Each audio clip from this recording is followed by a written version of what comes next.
Однажды котята заигрались в темноте сада. Белыш куда-то убежал, а Лапуся осталась в темноте одна. Испугавшись, она пошла по дорожке к дому и чуть не вплотную наткнулась на два светящихся круглых пятна. «Белыш!» – жалобно и тонко вскрикнула Лапуся, отступая по тропинке назад. «Белыш, где ты?» Но никто не отозвался.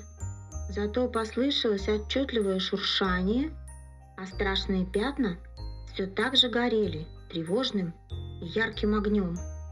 Тогда Лапуся осторожно наклонилась, пошарила под кустом, нащупала лапой сосновую шишку и кинула ею в горящие жуткие пятна глаза. Они тут же погасли, и вновь послышалось знакомое шуршание, шорохи и легкий топоток. Кто же это так странно шуршит в темноте?